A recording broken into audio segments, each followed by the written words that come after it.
राहुल गांधी की वोट यादगार यात्रा का तीसरा दिन है। आज नवादा पहुंचेगी राहुल गांधी की यात्रा। आरजेडी नेता तेजस्वी यादव साथ रहेंगे। रोड शो के बाद एक सभा को भी संबोधित करेंगे। नवादा आज राहुल गांधी की यात्रा पहुंचने वाली है। कल औरंगाबाद से निकली थी और तेजस्वी यादव भी साथ रहेंगे। रोड शो के बाद एक सभा भी होने वाली है जिसको संबोधित करने वाले हैं। वोट अधिकार यात्रा जो कि तीसरा दिन हो चला है, कल औरंगाबाद से निकली थी जहां पर दर्शन पूजन करने के बाद मंदिर में ये यात्रा को निकाला गया। आज आरजेडी नेता तेजस्वी यादव भी मौजूद रहेंगे। रोड शो के बाद एक सभा को संबोधित करने वाले हैं। चुनाव आयोग की प्रेस कॉन्फ्रेंस ने जहां एक तरफ सारे सस्पेंस खत्म कर दिए, वहीं अब वोटर अधिकार यात्रा के जरिए एसआईआर को लेकर घेराव किया जा रहा है। केंद्र सरकार को घेरने की तमाम कोशिशें की जा रही हैं। हालांकि एसआईआर को लेकर तमाम जवाब राहुल गांधी ऑलरेडी दे चुके हैं। आज नवादा ये यात्रा पहुंचने वाली है।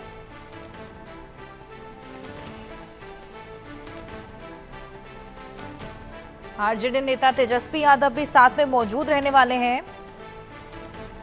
ये यात्रा अपने आप में बेहद खास।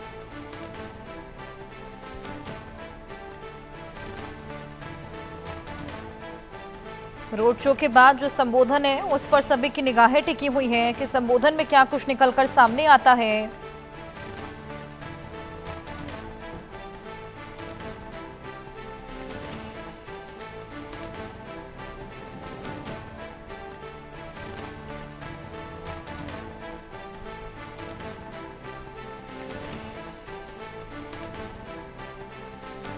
आज नवादा ये यात्रा पहुंचेगी। वोट चोरी का आरोप लगाते हुए और एसआईआर को लेकर घेराव करते हुए लगातार ये यात्रा निकाली जा रही है। लेकिन फिलहाल जिस तरीके से प्रेस कॉन्फ्रेंस ईसी के द्वारा की गई है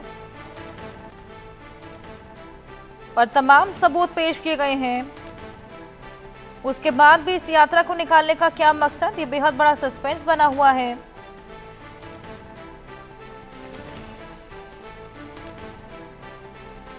हालांकि जन सैलाब उमड़ता हुआ इस यात्रा में नजर आ रहा है और इसी बीच यात्रा लगातार चलाई जा रही है।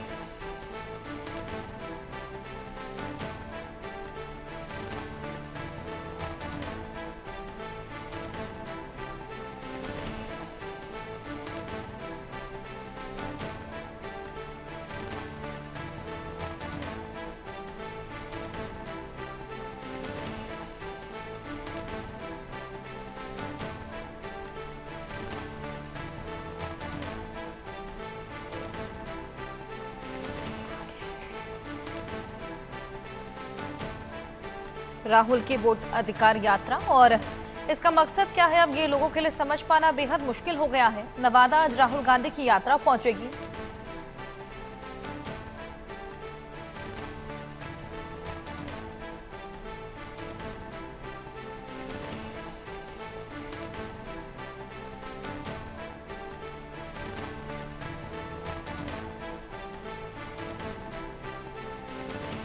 आरजेडी नेता तेजस्वी यादव भी मौजूद रहेंगे। आज जिस तरीके से वोट चोरी के आरोप और एसआईआर को लेकर घेराव करते हुए ये जो पूरी यात्रा निकाली जा रही है, अब सपोर्ट भी हालांकि मिल रहा है, लेकिन इसके बाद भी यात्रा फिलहाल क्यों निकाली जा रही है, इसको लेकर तमाम सवाल खड़े हो रहे हैं। क्योंकि अब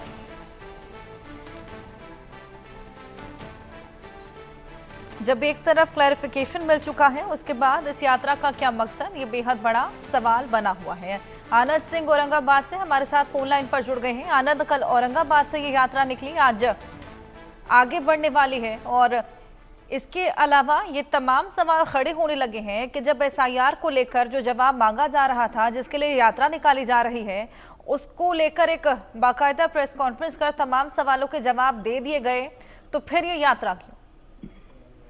जी देखिए, जिस तरीके से राहुल गांधी अपनी इस वोटर अधिकार यात्रा पे निकले हैं, तो उन लोगों का आरोप है कि आखिर किस तरह से लोकसभा चुनाव में वोट की चोरी हुई थी और जिस तरह से वोटर पुनरीक्षण का जो पूरा एक्सरसाइज लाया गया था निर्वाचन आयोग के द्वारा, उसमें किस तरीके से लोगों के नाम जबरन काटे गए। लिस्ट से करीब 65 लाख लोग ऐसे वोटर हैं जिनका नाम वोटर लिस्ट से हटाया गया और इसमें काफी ऐसे लोग हैं जो मृत हो चुके हैं मगर उनका नाम वोटर लिस्ट में है, ये आरोप लगा रही है यहाँ पर जो विपक्ष है महागठबंधन की वो। और उसके अलावा राहुल गांधी का भी कहना है कि किस तरह से जो जीवित लोग थे उन्हें मृत घोषित कर दिया गया। तो जाहिर तौर पर इन सारी चीजों को बताने के लिए ये यात्रा जो है वो कंटिन्यू करेंगे कांग्रेस के जो तमाम बड़े नेता हैं, महागठबंधन के जो तमाम बड़े नेता हैं यहाँ पर।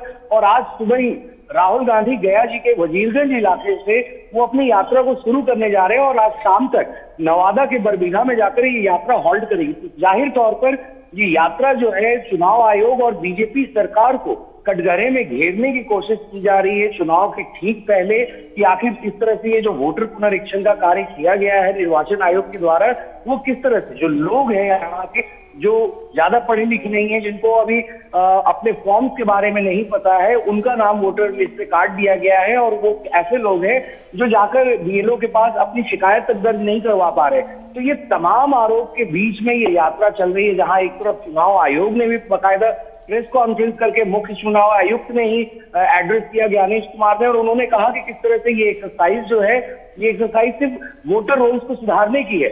मगर कांग्रेस ने फिर से आरोप लगाया चुनाव आयोग के ऊपर कि आखिर किस तरह से ज्ञानेश कुमार जब आते हैं प्रेस कॉन्फ्रेंस करने के लिए वो सामने आते हैं और वो जब बोलते हैं तो ऐसा लगता है कि कोई बीजेपी का प्रवक्ता बोल रहा हो। और इसी पर राहुल गांधी ने भी तंज कसा कि क्यों नहीं ज्ञानेश कुमार खुद बीजेपी की मेंबरशिप ले लेते हैं, ये वो यहाँ की आम सभाओं में बोलते जा रहे हैं लगातार। और उनके साथ तेजस्वी यादव जो राष्ट्रीय जनता दल के नेता है वो भी यही आरोप लगा रहे हैं कि किस तरीके से जो निर्वाचन आयोग है वो लोगों का नाम वोटर लिस्ट से काट रहा है ताकि जो फायदा है वो बीजेपी और एनडीए के घटक दलों को यहाँ पर चुनाव में मिल सके। क्योंकि चुनाव यहाँ पर सिर्फ 2-3 महीने के बाद है, अक्टूबर या नवंबर के महीने में 243 सीटों पे बिहार में विधानसभा में चुनाव होनी है। तो ऐसे में ये तमाम बड़े आरोप महागठबंधन के नेता यहाँ पे लगा रहे हैं। जी बिल्कुल, ये तमाम आरोप यहाँ पर लगाए जा रहे हैं। हालांकि अगर इस यात्रा की बात की जाए आनंद, कैसा रिस्पॉन्स इस यात्रा को मिल रहा है? जी हर्षा, देखिए जिस तरीके से ये यात्रा चल रही है बिहार में सासाराम से शुरू हुई थी, उसके बाद डेहरी ओनसोन होते हुए ये औरंगाबाद पहुंची थी और औरंगाबाद से कल हो जब निकली ये यात्रा दूसरे दिन तो फिर गया पहुंची। तो सड़क के दोनों ओर जहां जहां भी ये यात्रा जा रही है तो सैकड़ों की तादाद में लोग दोनों छोर पे खड़े हैं सड़क के। लोग राहुल गांधी से हाथ मिलाने और उनसे बात करने के लिए आगे आ रहे हैं। जहां जहां नुक्कड़ सभाएं हो रही है वहां पर भी भारी भीड़ देखने को मिल रही है। तो ऐसे में जहां बीजेपी कह रहा है कि ये यात्रा सफल नहीं है, लगातार नित्यानंद राय ने भी कल यही आरोप लगाए थे, बीजेपी के बड़े नेता हैं, और उसके बाद जो तमाम यहाँ के एनडीए के घटक दल है वो भी आरोप लगा रहे हैं कि यात्रा सफल नहीं है और सिर्फ भ्रम फैलाने का काम किया जा रहा है। मगर लोगों की अगर हम रुझान के बारे में बात करें तो लोगों का रुझान वोट चोरी की तरफ आ रहा है। और कहीं ना कहीं कांग्रेस जो एक मकसद से उठी है बिहार में कि कैसे सरकार को घेरना है, तो उससे मकसद में ये कहीं ना कहीं कामयाब होते देख रही है कि वोट चोरी का मुद्दा, एसआईआर एक्सरसाइज का मुद्दा इस चुनाव में एक बड़ा मुद्दा बन जाए। क्योंकि तेजस्वी यादव ने जो भी स्कीम्स बोली थी कि हम सरकार बनाने पे करेंगे, तो नीतीश कुमार ने उससे पहले ही उन सबका अनाउंसमेंट यहाँ बिहार में कर दिया है। तो ऐसे में जहां मुद्दे पीछे छूटते जा रहे हैं तो वहां पर वोट चोरी के आरोप में और एसआईआर एक्सरसाइज के आरोप में अब सरकार को घेरने की कवायद की जा रही है यहाँ पर। तो कहीं ना कहीं लोगों का जो हुजूम है वो राहुल गांधी के इस यात्रा में देखने को मिल रहा है। मगर आने वाले दिनों में देखना होगा कि आखिर किस तरह से रेस्पॉन्स उनकी इस यात्रा को यहाँ के बिहार की जनता देती है। जी बिल्कुल, और अगर इसके अलावा बात की जाए तो कौन कौन से दिग्गज उनके साथ इस यात्रा में आज शामिल होते हुए नजर आएंगे?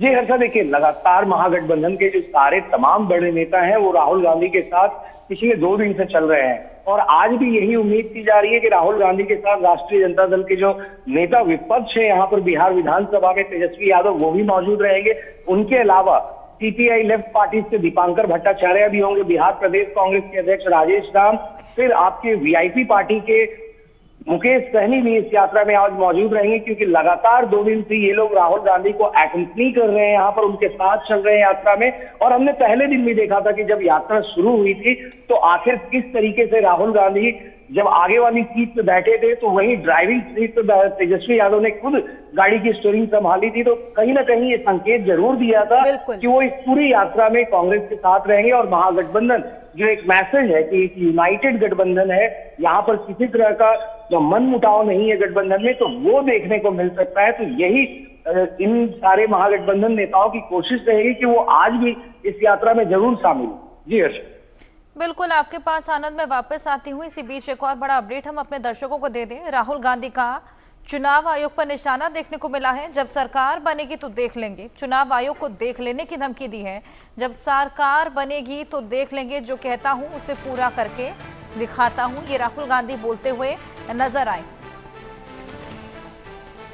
प्रेस कॉन्फ्रेंस के बाद तमाम सवालों के जवाब के बावजूद विपक्ष नाखुश नजर आ रहा है। जो कहता हूं उसे पूरा करके दिखाता हूं, जब सरकार बनेगी तब देख लेंगे।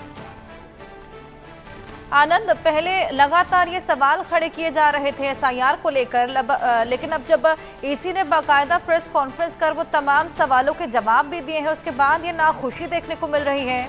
इसके बाद भी ये बोला जा रहा है कि जब सरकार बनेगी तब देख लूंगा। जी हर्षा, देखिए जिस तरीके से राहुल गांधी लगातार आरोप लगा रहे हैं, कल जब वो गया जी भी पहुंचे थे यहाँ पर, तो उन्होंने सबसे पहले दशरथ मांझी के जो बेटे हैं भागीरथ मांझी, जिन्होंने कांग्रेस ज्वाइन किया था, उनको नए घर की चाबी भी पकड़ाई थी। तो ऐसे में जब वो सभा को संबोधित कर रहे थे तो उन्होंने साफ तौर पर चुनाव आयुक्त और चुनाव आयोग पर निशाना साधा था और उन्होंने कहा था कि जब हमारी सरकार बनेगी तो ये जिस तरीके से वोट चोरी हो रही है तो हम उस वोट चोरी को पकड़ के दिखाएंगे और लगातार जो भी लोग इसमें शामिल होंगे हम उनको आनंद, मैं आपके पास वापस लौटूंगी। एक बार दर्शकों को ये भी सुनवा दे कि राहुल गांधी ने क्या कुछ कहा था, फिर आपका सवाल का जवाब दीजिएगा। जब ये लोग वोट चोरी करते हैं तो ये इस आत्मा पर आक्रमण करते हैं, ये इस संविधान पर आक्रमण करते हैं, ये भारत माता पर आक्रमण कर रहे हैं। और हम भारत माता पे ना नरेंद्र मोदी को ना इलेक्शन कमीशन को आक्रमण करने देंगे। इस संविधान को कोई नहीं मिटा सकता, इस संविधान को कोई नहीं छू सकता।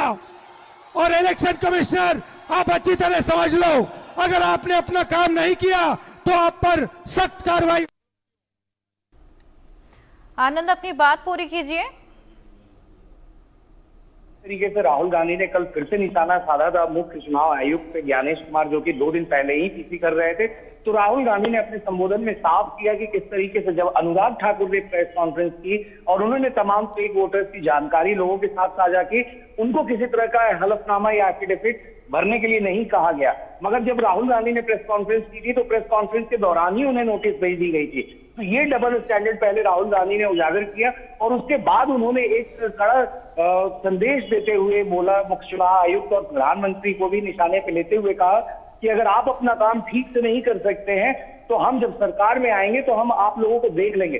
तो कहीं ना कहीं ये बात राहुल गांधी फिर से रिपीट करते हुए नजर आ रहे हैं यहाँ पर कि क्यों वो आखिर चुनाव आयोग से इतने सख्त नाराज है कि बार बार वो कार्रवाई की बात करते हैं सरकार बनने के बाद कि किस तरह से वो कार्रवाई करेंगे, चाहे वो लोग जो अभी बैठे हैं चुनाव आयोग में वो रिटायर ही क्यों ना हो जाए, मगर उनके ऊपर कार्रवाई निश्चित तौर पर ये लोग करेंगे। तो ये सारी बातें राहुल गांधी लगातार बोलते जा रहे हैं और उनके साथ सुर में सुर मिला रहे हैं तेजस्वी यादव और जो बाकी के घटक दल हैं वो सारे भी इसी सुर में बोल रहे हैं। तो कहीं ना कहीं एक यूनिटी है, मगर जिस तरीके से आरोप लगाया जा रहा है चुनाव आयोग पे और आयोग ने जिस तरह से राहुल गांधी को कहा है कि आपको 7 दिन के भीतर हलफनामा देना है, नहीं तो आप देश से माफी मांगिए।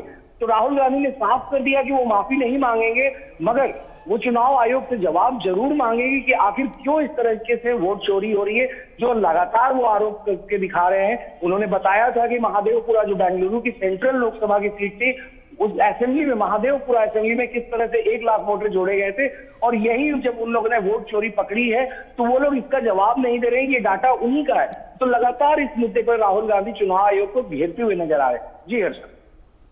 बिल्कुल, लगातार चुनाव आयोग पर यह निशाना राहुल गांधी का। और इसी बीच हम देख रहे हैं तेजस्वी यादव का भी खासा समर्थन उनको मिल रहा है। जी हर्षा, देखिए जिस तरीके से तेजस्वी यादव उनके साथ में लगातार यात्रा में चल रहे हैं, मतदाता अधिकार यात्रा जो बिहार के सासाराम में शुरू हुई 17 अगस्त से, तो पहले दिन हमने देखा लालू प्रसाद यादव जो आरजेडी के फाउंडर हैं और सुप्रीमो भी हैं, वो भी उनके साथ थे और उन्होंने ही लोगों को आह्वान किया था कि कैसे पूरी जो यहाँ की जनता को उन्होंने आह्वान किया था कि हम तीनों पार्टी एक साथ है और आप लोग हमें समर्थन कीजिए। तो तेजस्वी यादव के साथ आने से, क्योंकि आरजेडी जो है कैडर बेस्ड पार्टी रही है बिहार में, तो इनका जो सपोर्टर है वो काफी है यहाँ पर। तो ऐसे में जब राहुल गांधी के साथ तेजस्वी यादव चल रहे हैं तो जो राष्ट्रीय जनता दल के समर्थक है वो बड़ी तादाद में सड़कों पर आ रहे हैं।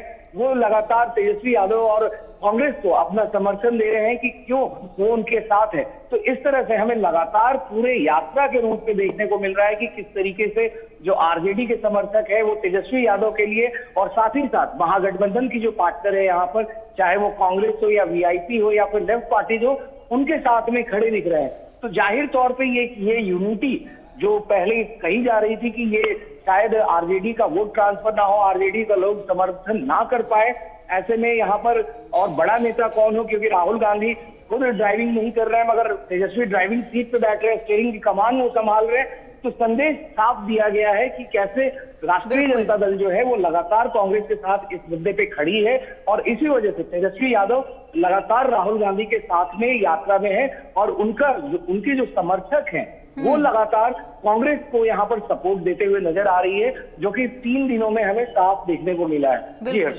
बिल्कुल आनंद, बहुत शुक्रिया आपका ये तमाम जानकारियां साझा करने के लिए। और इसी बीच देखिए ये यात्रा की शुरुआत हो चली है, कल औरंगाबाद दूसरा दिन और आज ये यात्रा जो कि आगे बढ़ रही है। और देखिए जनसैलाब उमड़ा हुआ है, तमाम अलग विपक्षी दल के सदस्य भी इसमें मौजूद हैं और सिक्योरिटी के लिहाज से भी इंतजाम, ये देखिए पुलिस भी आसपास, पूरी टीम मुस्तैद है। और इसी बीच ये यात्रा निकाली जा रही है रोड पे, जीप्स में ये यात्रा एसआईआर के मुद्दे को लेकर घेरते हुए, वोट चोरी के मुद्दे को लेकर घेरते हुए ये यात्रा, आगामी चुनाव भी है बिहार में।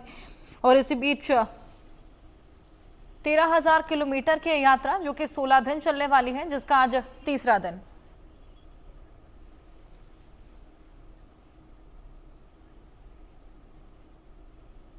दिल्ली पर बाढ़ का खतरा मंडराने लगा है। खतरे